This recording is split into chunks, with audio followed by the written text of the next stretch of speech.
Kindly subscribe the channel and hit the bell icon to get regular updates. Thank you. Hello students, online social study class Shivam convent school में आपका स्वागत है। आज हम chapter 3 मानचित्र और दिशाएं का अध्ययन करेंगे।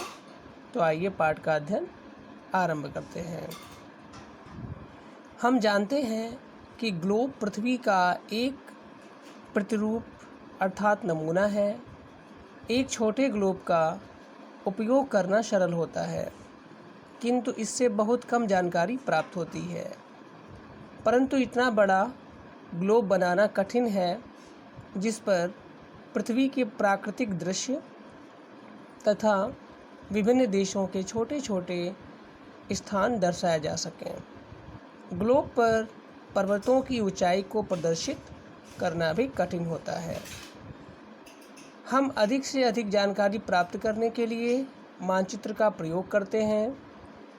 मानचित्र के द्वारा हम उपरोक्त समस्याओं को हल कर सकते हैं। मानचित्र पर गांव, नगर, जिले तथा राज्य जैसे छोटे स्थान भी दर्शाए जा सकते हैं। साथ ही मानचित्र का उपयोग करना भी सरल होता है। इन्हें कहीं भी ले जाना सरल होता है। इन्हें मोड़ा या लपेटा भी जा सकता है।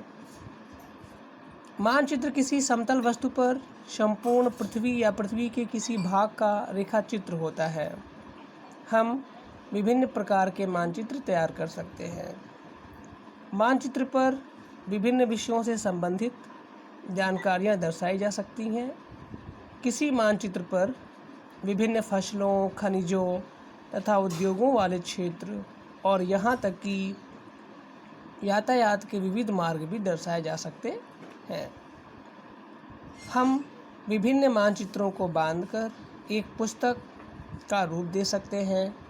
विभिन्न मानचित्रों की पुस्तक को एटलस या मानचित्रावली कहते हैं।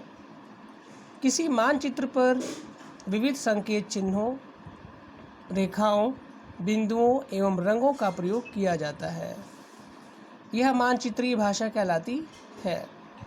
इसकी सहायता से भौतिक, आर्थिक और सामाजिक विषमताओं संबंधी तथ्य दर्शाए जाते हैं। दिशाएं किसी स्थान की यात्रा पर जाते समय मार्ग के ज्ञान के लिए हम कुछ शब्दों का प्रयोग करते हैं, जैसे आगे पीछे, दाएं या बाएं।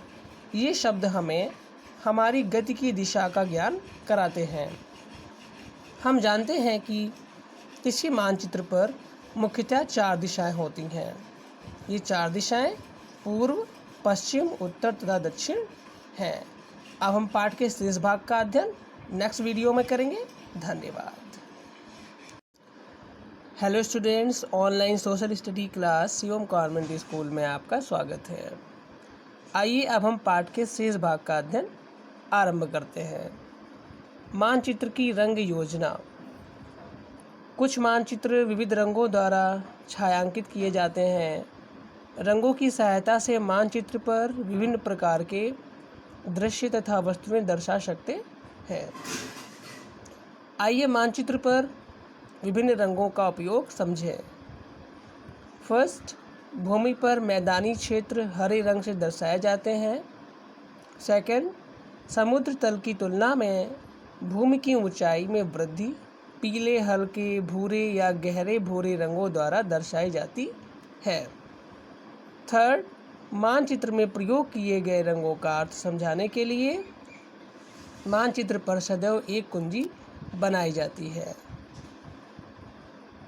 संकेत या चिन्ह। आपने देखा होगा कि मानचित्र पर किसी कस्बे या शहर की स्थिति को सामान्यतः एक छोटे गोलाकार वृत्त आकृति द्वारा चिन्हित किया जाता है। यह मानचित्र पर किसी शहर का संकेत या चिन्ह है। इसी प्रकार मानचित्र पर रेलवे लाइनों, सड़कों, नदियों तथा अन्य कई प्रकार की जानकारियों को विभिन्न संकेतों या चिन्हों की सहायता से दर्शा सकते हैं, अर्थात दिखा सकते हैं। संकेत अथवा चिन्ह पैमाने के अनुसार बनाए जाते हैं। इन्हें एक या विभिन्न रंगों में तैयार कर सकते हैं। मानचित्र पर बनाई गई कुंजी चिन्हों का अर्थ समझाती है।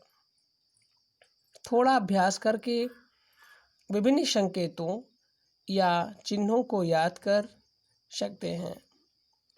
आगे कुछ मानक चिन्ह दर्शाए गए हैं। ये चिन्ह पैमाने के अनुसार नहीं हैं। तो वास्तव में मानचित्र जानकारी और ज्ञान का भंडार गृह है। अब आप सभी पाठ का भली भांति अध्ययन करें। धन्यवाद।